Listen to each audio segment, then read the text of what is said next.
Salut à toutes et à tous, c'est Alex. J'espère que vous allez bien, que vous profitez de cette Coupe du Monde des clubs et que vous êtes chaud pour parler Real Madrid, parce qu'aujourd'hui on a un menu bien relevé. Konaté dans le viseur du Real, Rodrigo vers la sortie et Mbappé déjà prêt à rejouer après son infection.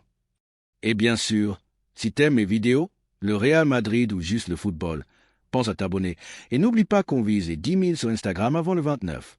2 maillots à gagner pour fêter ça, donc fonce me suivre, on discute là-bas aussi. Konaté, futur rock de la défense madrilène? Alors celle-là, elle est sérieuse. Ibrahima Konaté refuse de prolonger avec Liverpool. Il n'est pas convaincu par les conditions proposées. Durée du contrat, salaire, prime, tout ça ne le satisfait pas. Et dans l'ombre, 2 clubs attendent le bon moment, le PSG et le Real Madrid. Aujourd'hui, Konaté est au top. Les blessures? Loin derrière.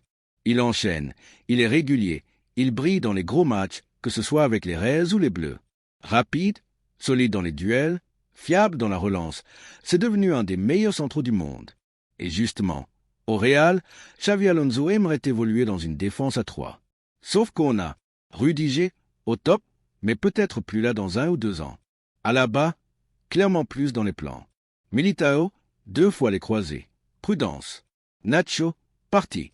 Et Joan Martinez, encore en apprentissage. Alors anticiper avec un profil comme Konaté, c'est logique.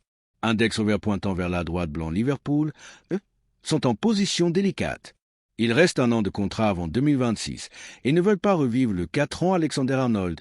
Un départ imminent et mal négocié. Si le Real a mis quelques millions pour faire venir Tron un mois avant la fin de son contrat, c'est justement pour éviter que le Bayern ou City ne le leur souffle. Et là, pour Konaté, Liverpool va devoir choisir, vendre maintenant entre 30 et 40 € ou risquer de le perdre libre. Et le Real, fidèle à sa politique, pourrait attendre pour le signer gratuitement, prime à la signature à la clé ou tenter le bon coup cet été, si le prix reste abordable. En tout cas, Konaté a tout gagné à Liverpool. Il peut vouloir un nouveau défi, une Liga à découvrir et surtout jouer dans un club aussi mythique que le Real Madrid dans un nouveau projet défensif ambitieux. Flèche dans le sens contraire des aiguilles d'une montre Rodrigo vers Manchester City ou Arsenal. Deuxième sujet chaud, Rodrigo. Et là aussi, les signaux sont clairs. Pour moi, il y a toujours eu une destination qui semblait naturelle, Manchester City. Pep Guardiola le suit depuis des années. Il le veut, il l'a appelé. Il sait exactement comment l'utiliser dans son système. Et si aujourd'hui on entend aussi parler d'Arsenal, c'est pas pour rien. Mais à mes yeux, City reste la vraie menace. D'autant plus que si le Real Madrid recrute un ailier supplémentaire ou que le duo Mbappé-Vinicius bloque des espaces, Rodrigo pourrait chercher un statut de titulaire indiscutable ailleurs. Et vous savez quoi? Peut-être que Rodrigo et City savent déjà qu'ils vont se retrouver. Peut-être que tout ça, c'est juste une question de timing. Mbappé de retour, prêt à jouer contre Salzbourg, et pour finir, Kylian Mbappé est sorti de l'hôpital. L'infection est derrière lui, la perte de poids aussi, et il a repris l'entraînement. Va-t-il être prêt pour le match face à Salzbourg, ou faudra-t-il attendre les 8e de finale? Ce qui est sûr, c'est que physiquement, il revient de loin. Il a perdu des kilos, il a souffert, et les images ont choqué pas mal de monde. Mais s'il rejoue déjà dans les jours à venir, ça prouve qu'on a affaire à un joueur au mental de fer. Et surtout, le Real l'attend. Le Real a besoin de lui. Claquette voilà pour cet Actu Express, spécial Real Madrid. Konaté en renfort défensif, Rodrigo a un tournant de carrière, Mbappé de retour plus vite que prévu. Dites-moi ce que vous en pensez dans les commentaires. Konaté, vous prenez ou pas? Rodrigo, faut-il le vendre maintenant? Mbappé, prêt à faire la div malgré sa maladie? Et n'oubliez pas de vous abonner, d'activer la cloche et de me suivre sur Insta pour tenter de gagner vos maillots. À très vite les Madridistas. Forza Real. Le dossier Konaté, une affaire à ne pas rater pour Florentino Pérez? Alors évidemment, quand un joueur comme Ibrahima Konaté est sur le marché, ce n'est jamais simple. C'est un jeu de négociation, de patience et aussi de bluff. Mais ce qui est sûr, c'est que le Real Madrid suit le dossier et à juste titre. Et vous savez quoi? Le Real est en position de bouger.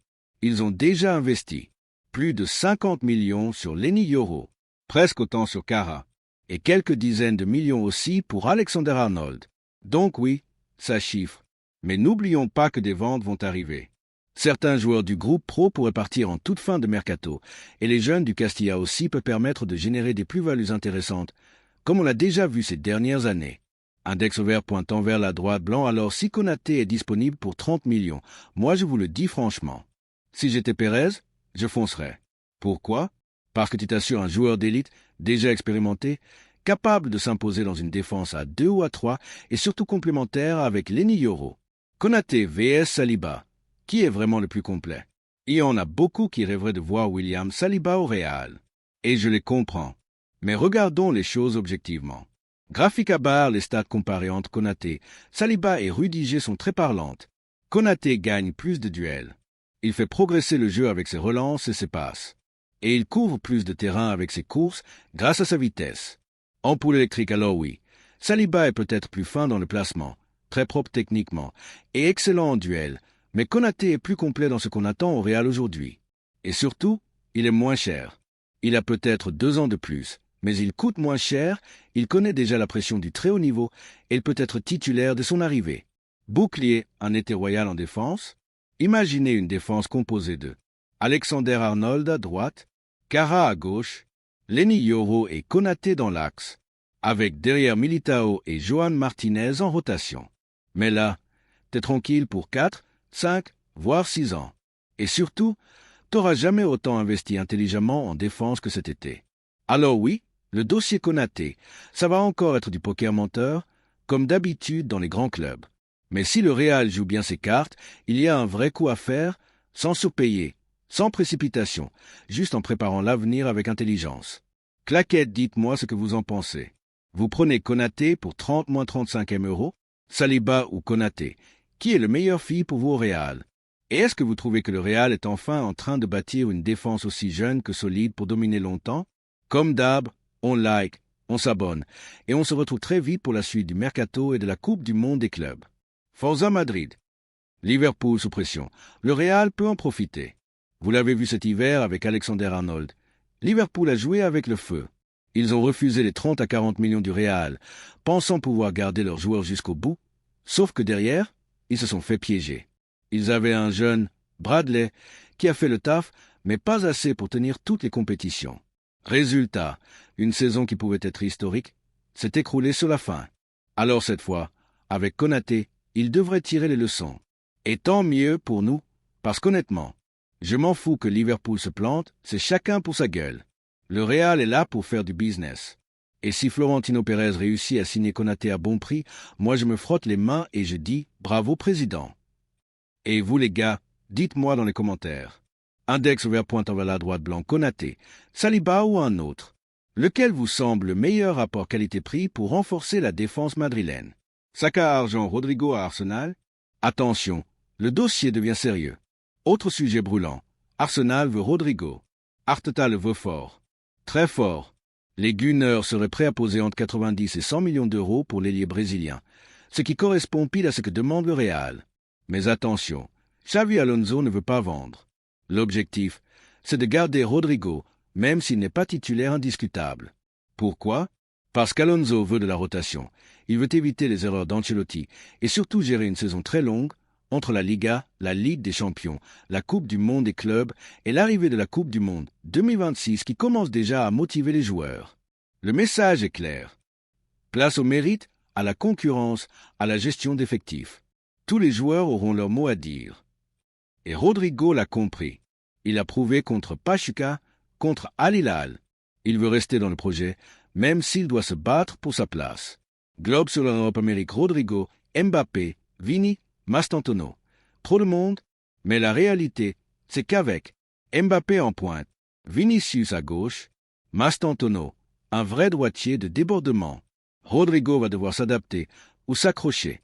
Il ne peut pas jouer à gauche, c'est verrouillé par Vinicius.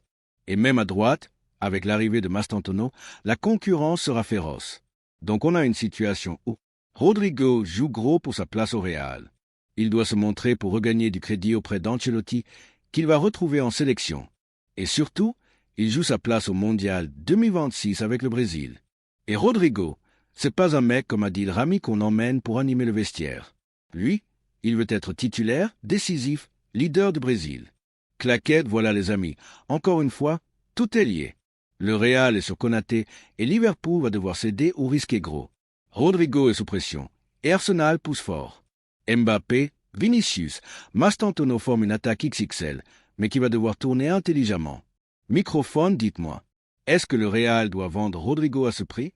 Est-ce que vous pensez que Rodrigo peut encore s'imposer dans cette attaque 5 étoiles? Et surtout, prenez-vous le combo Konaté plus Kara plus Arnold comme chantier défensif ultime? Pensez à vous abonner, à liker et surtout à me dire votre top défenseur central pour renforcer le Real cet été. À très vite les Madridistas. Forza Real. Rodrigo, un avenir bouché à Madrid. Pendant que Gonzalo Garcia brille à la Coupe du Monde des clubs, Rodrigo observe. Et ce qu'il voit, c'est qu'il n'aura pas la vie facile. Parce que derrière Mbappé, Vinicius et même Gonzalo, le couloir droit est surchargé. Et surtout, on parle de recruter encore un vrai ailier droit, un profil de percussion comme Mastantuono. Index ouvert pointant vers la droite blanc, résultat. Rodrigo le sait. Sa place de titulaire est en danger. Et même s'il a écrit de belles pages avec le Real, même s'il a parfois été décisif dans les grands moments, il reste un joueur irrégulier. Trop souvent moyen, pas assez constant. Et c'est justement cette irrégularité qui peut pousser le club à tourner la page. Mercato, acheter, oui, mais vendre aussi. Car la réalité, c'est que le Real Madrid ne peut pas acheter sans vendre. Tu veux Kara à gauche? Tu veux Konaté en défense centrale? Tu veux encore un milieu créatif pour épauler Bellingham, Arda Güler, Tchouaméni, Valverde, Camavinga? Eh bien, il faudra faire des choix. Et dans cette attaque, Mbappé, Vinicius, Bellingham et Arda sont intouchables. Alors s'il y en a un qui doit être sacrifié pour équilibrer les comptes et respecter le fair play financier, ce sera Rodrigo. Bull, le Real a déjà envoyé un message. Dans la communication officielle du club, dans les vidéos, dans les campagnes de pré-saison, Rodrigo est de plus en plus mis de côté. On a senti sa frustration en fin de saison dernière. Il a simulé une blessure pour éviter certains matchs, il a attendu le discours de Xavi Alonso pour savoir s'il comptait vraiment sur lui. Et ça aussi, c'est un signal. Index ouvert pointant vers la droite blanc. Si Arsenal met vraiment 90 à 100 millions d'euros sur la table.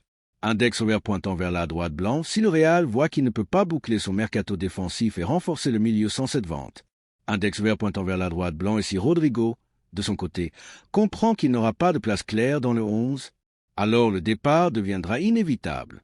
Moi, personnellement, je veux qu'il reste. Mais je ne suis pas naïf. Le Real n'a pas retenu Cristiano, Ramos, Varane ou Casemiro. Alors pourquoi retiendrait-il Rodrigo? Surtout quand il y a désormais mieux à son poste. Brésilien et la Coupe du Monde 2026 dans tout ça, là où tout se complique, c'est que Rodrigo a un vrai objectif, être un cadre de la Seleção pour la Coupe du Monde 2026. Et partir un an avant, pour s'adapter à un nouveau championnat, une nouvelle culture, un nouveau club, ça peut être risqué. Donc à mon avis, s'il doit partir, ce sera après le mondial. Pas avant. Mais si c'est le club qui pousse, pour des raisons économiques, là, il n'aura pas son mot à dire. Micro, alors dites-moi, vous, les Madridistas, Rodrigo, vous le gardez à tout prix? Ou vous acceptez de le vendre pour renforcer toute l'équipe? Est-ce que Arsenal serait un bon tremplin pour lui? Et pensez-vous qu'il peut encore s'imposer dans cette attaque monstrueuse avec Mbappé, Vinicius et Güler? Feu lâchez vos avis en commentaire. Pensez à vous abonner et on se retrouve très vite pour la suite du mercato et de cette folle Coupe du Monde des clubs. Forza Real. Mbappé revient, après avoir vécu l'enfer. Et pour finir les amis, bonne nouvelle. Kylian Mbappé est enfin sorti de l'hôpital et a repris l'entraînement avec le Real Madrid. Mais il faut le dire, il a vécu un calvaire. Une gastro-entérite aiguë, dans la chaleur et l'humidité des États-Unis, complètement déshydraté, et comme vous l'avez peut-être lu, vidé de partout. Ouais, désolé pour l'image si vous êtes en train de manger. Mais le gars, franchement, il a chié sa vie au sens propre comme au figuré. Et quand tu vois la photo récente, tu comprends direct, il a fondu. Le visage creusé, les bras plus fins, les épaules plus étroites. Clairement, Mbappé a perdu du poids, et pas dans le bon sens. Ne s'amusant pas des moqueries, qui n'ont rien de drôle. Alors ouais, il y en a certains qui se sont moqués sur les réseaux. Genre, ah, Mbappé a fait un malaise parce que Xavi Alonso l'a fait presser pour la première fois de sa carrière. Sauf que non, les gars, c'est pas drôle. Le mec a fini à l'hôpital. Et perso, j'ai recadré pas mal de monde sur Twitter, parce que tu ne rigoles pas de ça. C'est sérieux. Ça peut devenir très grave. Et personne ne mérite de vivre ça. 3 heures combien de temps pour revenir à 100%? Maintenant, il est de retour, mais pas encore prêt. Il faudra du temps pour... réhydrater son corps, reprendre du muscle et surtout retrouver de l'explosivité. On parle d'un retour possible contre Salzbourg, mais honnêtement, j'y crois moyen. Au mieux, 20 ou 30 minutes de jeu, juste pour se remettre doucement dans le bain. Le vrai retour, ce sera en huitième de finale. Et là, ça pourrait tomber sur la Juventus ou Manchester City. Autant dire que Mbappé devra être prêt, parce que si on veut aller au bout de cette Coupe du Monde des clubs, il faudra un Kylian à 100%. Étoile rutilante l'éclosion inattendue de Gonzalo Garcia. Mais au final, vous voyez, parfois, les coups durs font bien les choses. L'absence de Kylian, elle a ouvert la porte à Gonzalo Garcia, qui réalise un excellent mondial des clubs. Un joueur différent, plus en appui, plus en déviation, capable de créer des espaces pour Kylian. Moi, je demande à voir les deux ensemble. Un jour, vraiment, parce que le duo peut faire très mal. Et si un jour ils démarrent ensemble un match, je vous le dis, ça pourrait péter très fort. Fin avec flèche gauche, si on croise les doigts. En attendant, on espère que Kylian récupère bien, qu'il ne rechute pas et qu'on pourra vite le revoir galoper comme un monstre, claquer des triplés et faire trembler les défenses. Parce que ce Real Madrid-là, pour aller chercher le trophée mondial, il aura besoin de son numéro 9 en pleine forme. Caméra, voilà les amis, c'est la fin de cette vidéo. On a parlé de Rodrigo, de Konaté, de Mbappé et bien sûr du mercato du Real Madrid dans son ensemble. Bulle, dites-moi en commentaire ce que vous pensez de tous ces sujets. Feu, est-ce que Mbappé va vite revenir à 100%? Feu, est-ce que Gonzalo Garcia doit être testé avec lui? Feu, et est-ce que vendre Rodrigo, au fond, ce serait vraiment un mal pour un bien? Pensez à liker, à vous abonner si ce n'est pas déjà fait, et à activer la cloche pour ne rien manquer. Forza Real. On se retrouve très vite.